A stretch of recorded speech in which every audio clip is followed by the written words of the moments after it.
ბრძოლა მოგვიყვება ბოლომდე. სუფთა ეროვნული ინტერესებით მოვდივართ. მე არაერთი აქცია ჩამიტარა, არაერთი სრულობა მქონები, არაერთი ეროვნულ მიზანთან მიმართებაში მიბრძოლე ეროვნული ინტერესების დასაცავად. საზოგადოების საკმაოდ ფართო აუდიტორია მithom ჩემი პირადი აზრი და ვფიქრობ, რომ ყოველმა მათგანმა ძალიან დაეთანხმა თელევიზიის გამო როგორი სამართლიანი ვიყავით. მინდა ამ აუდიტორიას მიმართა, რომ უბრალოდ მოწმოვება შრომა სჭირდება. წევრით არ დამარცხდება, ბრძოლა სჭირდება და ამ ქვეყნის აშენებას ჭკუაჩიდან არა ოცნებადას გაყრები. მithumetes დაპირისპირებელი, იმიტომ რომ მთელი ამ წლების მანძილზე ყოველთვის ორიენტირებული ვარ იმაზე კი არა, როგორ ვაკრიტიკავ, ბევრი შეცდომა აქვს დაშვებული.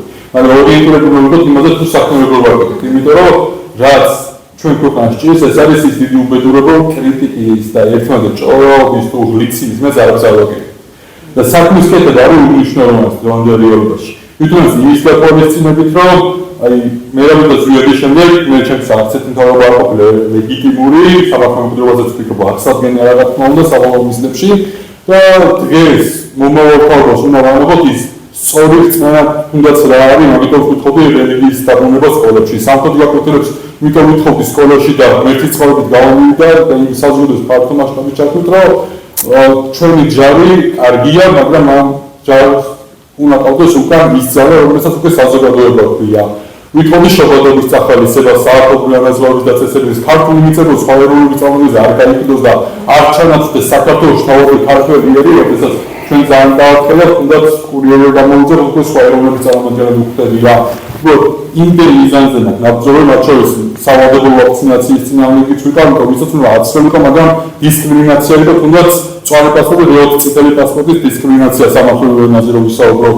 მოკლედ, მიბრძოლი არაერთ ადგილას, ვფიქრობ, რომ უნდა ვიბრძოლოთ იმისთვის, რომ ეროვნული ტრადიციული ქრისტესების მაქსიმალურად ვაქციოთ, იმიტომ რომ ჩვენი რწმენა, ჩვენი ისტორიაც აბსოლუტურად განსხვავდება ყველასთან და საუკეთესოა მთელი მსოფლიოს მასშტაბით ჩემი პირადი აზრით. ამიტომ ვფიქრობ, რომ საზოგადოების ერთობის დრო არის და ის უმნიშვნელოვანესი სამი სიტყვა, მამული ენა და სარწმუნოება, რაც არტის სახელში არის, რაც დაგვიგოს ჩვენმა მივაწინაბრებმა ილია მართალმა, რაზეც ჩვენი გმირი წინაპრები თავს წილავდნენ პირდაპირ მნიშვნელობით, სისხლის ბოლოწოდები, ბოლო ამოსულთანდა იბრძოდნენ. აი ეს მიზანი უნდა ბოლომდე. ჩემი გარჩენილი ის იქნება, ყოველთვის ყველგან ვახმოვდეს სამართალს, ვიქნები სამართლიანი, ჩემი ერის მხარეზე.